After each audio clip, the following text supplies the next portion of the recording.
അപ്പോൾ എല്ലാ ചങ്കൾക്കും നമ്മുടെ പുതിയ വീഡിയോയിലേക്ക് സ്വാഗതം. അപ്പോൾ നമുക്ക് നാടൻ വാളയുടെ സീസൺ വന്നിട്ടുണ്ട്. അപ്പോൾ നമ്മൾ സ്പൂൺ എടുത്തുകൊണ്ട് ഇറങ്ങിയിരിക്കുക നാടൻ വാളയെ പിടിക്കാനായിട്ട്. അപ്പോൾ ഇവിടെ അത്യാവശ്യം നല്ല ആക്ടിവിറ്റി മറിച്ചിടുമൊക്കെ ഉള്ളൊരു സ്പോട്ടായിരുന്നു. അങ്ങനെ നമുക്ക് മീനടിച്ചതല്ല, ഇപ്പോൾ സ്പൂൺ എറിയുന്നവരുടെ പൊതുവായിട്ടുള്ളൊരു പ്രശ്നമാണ് ആറ്റിന് കുറുകെ വാളക്കയർ കെട്ടുന്നത്. അഥവാ നാടൻ വാളയെ പിടിക്കാനായിട്ട് പ്ലാസ്റ്റിക് കയർ കുറുകെ കെട്ടിയിട്ട് അതിൽ കൊളുത്തിട്ട് മീനെ പിടിക്കുന്നത്. അത് നല്ല കാര്യമാണ്, ഓരോരുത്തരുടെ ഉപജീവനമാർഗ്ഗമാണ്. നമ്മളത് പറയുന്നത് ശരിയല്ല. ചില ആളുകൾ അങ്ങനെ കയറ് കെട്ടുമ്പോൾ അതിൽ കുപ്പിയോ തെർമോക്കോളോ എന്തെങ്കിലും വെള്ളത്തിന് മേളിൽ പൊങ്ങി നിൽക്കുന്ന രീതിയിൽ കെട്ടിയിടാറുണ്ട്. അപ്പം നമുക്കറിയാൻ പറ്റും അവിടെ കയറ് കെട്ടിയിട്ടുണ്ടെന്ന്.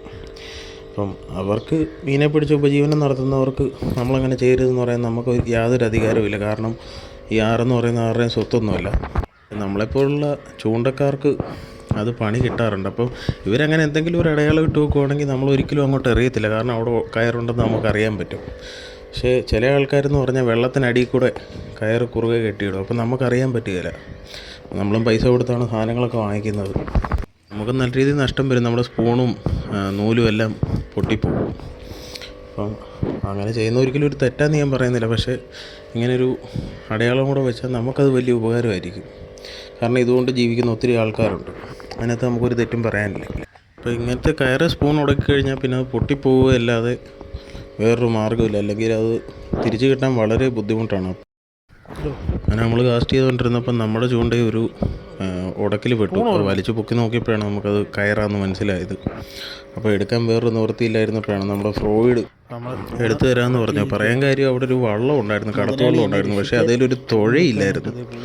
അപ്പം പ്രൊവൈഡ് ചെയ്തതെന്ന് പറഞ്ഞാൽ വള്ളത്തിൽ കയറി നിന്നിട്ട് നമ്മുടെ നൂലെ ബ്രൈഡെ പിടിച്ച് അങ്ങോട്ട് പോവുകയാണ് ചെയ്ത്. അപ്പം അങ്ങോട്ട് പോയി സ്പൂൺ എടുക്കാൻ പറ്റും, പക്ഷെ തിരിച്ച് വരാൻ മാർഗ്ഗമില്ല. കാരണം നമുക്ക് സ്പൂൺ എടുത്ത് റിലീസ് ചെയ്ത് കഴിഞ്ഞാൽ തുഴഞ്ഞ് തിരിച്ചു വരിക എന്ന് പറയുന്നത് നടക്കുന്ന കാര്യമില്ല. കാരണം തുഴയില്ല വള്ളത്തിന്.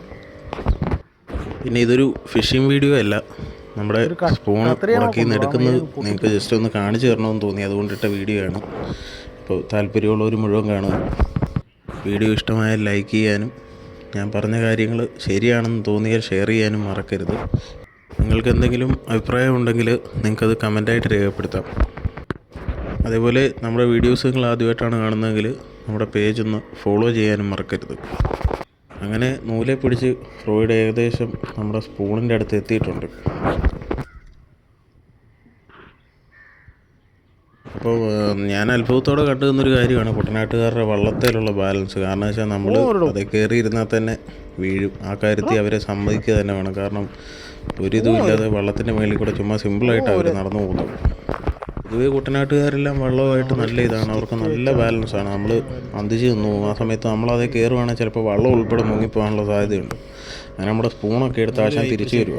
അപ്പോൾ തിരിച്ചു വരുന്ന രീതി എന്ന് പറഞ്ഞു കഴിഞ്ഞാൽ നമ്മൾ മീനെ വലിച്ച് കയറ്റുന്ന പോലെ പുള്ളി നമ്മുടെ ആ സ്പൂണിൻ്റെ മുകളിൽ നൂലെ ടൈറ്റ് ചെയ്ത് പിടിച്ചേക്കുവാണ്.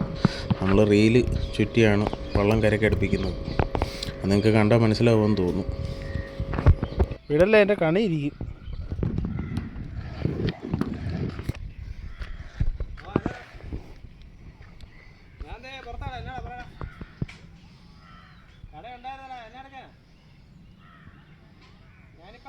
അപ്പോൾ ഇതേപോലുള്ള ഫിഷിങ്ങുമായി ബന്ധപ്പെട്ട വീഡിയോസും ഫിഷിംഗ് വീഡിയോസും നമ്മുടെ ചാനലിൽ ഇനി അപ്ലോഡ് ചെയ്യുന്നതായിരിക്കും.